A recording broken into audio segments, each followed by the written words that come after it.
Hello and welcome to Mental Health Monday Recovery 7. And as I said last time, this time we'll be talking about mental illness as a comfort zone. And yes, I am in the same gear as I was wearing for the Friday review. This is because I'm doing it on the same day. No surprises there. This is my tea. It is green tea with mint. I am trying to be healthy with the tea at the moment because I was having too many coffees in the morning. Anyway, you wouldn't immediately think of all the things that happen when you're mentally ill as being comforting, and they are not. They are the farthest thing you can imagine from comforting. Why they end up being your comfort zone is for the simple reason that they become familiar, they become safe. When you're reaching out of your comfort zone in the normal world, in normal situation, you're generally leaving behind something that you're bored with, growing up and want to go exploring, or maybe you're just someone who likes exploring anyway and likes trying new things. If you have suffered from a mental illness and anxiety that prevents you from stepping out into the world, even the place where you live can become scary and unpleasant. So there is even more of an incentive never to go out, never to step into it. The familiar becomes only that little bubble where you are with all the shit that you're dealing with in your head, none of which is good, none of which is comforting, but it's better than out there to your internal logic, which, believe me, is spinning off all out of control. It's gone. You've got no internal logic left, but you think you have, and you think that your logic is telling you that in here with this crap is better than out there with that crap.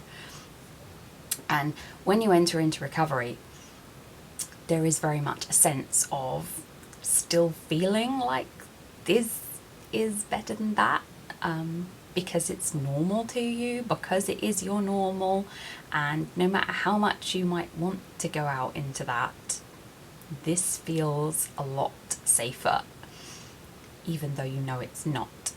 Your logic, your internal logic is starting to recalibrate, and you're starting to get this absolute sense of, no, what I'm thinking is not right, but you still can't stop thinking it, and that gets really frustrating and really frightening, because you know what it's like being stuck in there objectively now rather than subjectively. You've got this objective grasp of how completely bad being in there is, more so than when you were ill and would get flashes of, oh my god, this is not the way I want to be for the rest of my life. Because you get a lot of thinking, I don't want to be like this for the rest of my life, and being scared of it, but then holding on to it because it's all you have, and you're scared of moving beyond it because that means facing it. Really weird how you live within it all, but you're so scared of facing it or facing what's causing it. This is why therapy can be such a long and arduous journey, because facing up to your shit is not as simple as saying, as this happened. Often you're sifting through some really, really visceral responses to it, and especially in the terms of like PTSD or complex PTSD, where memory might be affected and you might be so dissociated from things that happen that you literally can't find any emotional connection to them, but it's there in your broken makeup, your emotional reactions all screwed up, but you can't actually reach them to fix them. That stuff can be hard. I'm going to talk about dissociation and distancing, because I go through long periods of dissociation and I'm very distanced from my emotions and such, and getting back in touch with them can be a bit abrupt and freakish. Anyway, that impulse to hold on to what's familiar, despite all logic telling you, especially in recovery, that's not good, we needn't be carrying on trying to hold on to that. It's difficult to resist. I struggle to find ways to explain to people who haven't been there what's so comforting about staying in the shit, even when you know logically speaking that there's no comfort in it and that you really need to get shot and get out. Being in a different situation just feels more frightening. You know this, you understand it, and the more you go into recovery, the more you understand it almost. It's like you lose patience with yourself, but you also gain a lot of understanding and compassion for your struggles.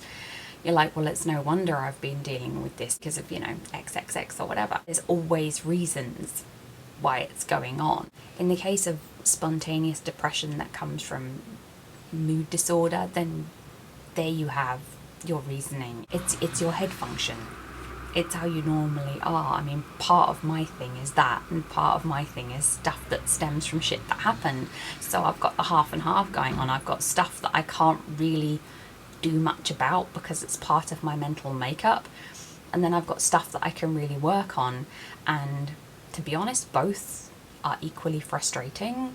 The fact that you've got something to work on and that you can make actual steps towards getting better doesn't really make it any easier to step outside of the comfort zone of the head. It really, really doesn't. Because especially if you've spent a long time ill, the challenges you face stepping outside are very, very large. I don't want to put anyone off. I really don't.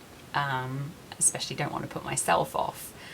But the challenges are exponentially harder than you expect because you are simply not equipped to deal with them because you haven't before.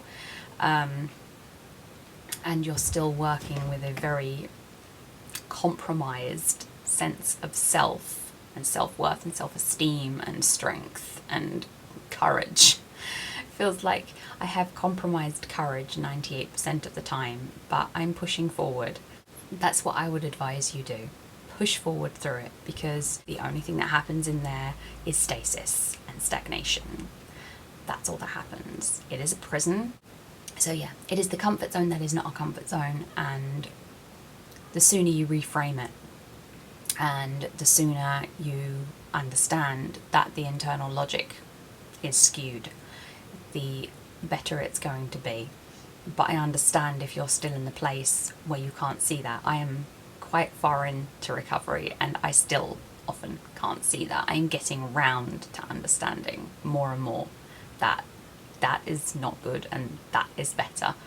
Not in the sense of not thinking, by the way. Yeah, think, fine. You want to philosophize, fine. I'm quite a navel gazer, as it were.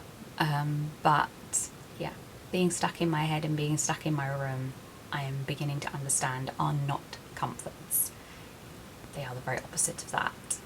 And though I feel drawn back to them, nowadays I attempt to resist, because the only thing I'd be doing if I listened to that and followed that impulse is hurting myself and hurting my children and taking massive steps backwards, and I don't want to do that. So that's where I'm going to leave it. Next time I'm going to be talking about detachment and dissociation, so hope you'll join me in 2 weeks to chat randomly about that. I shall see you then. Thank you for watching.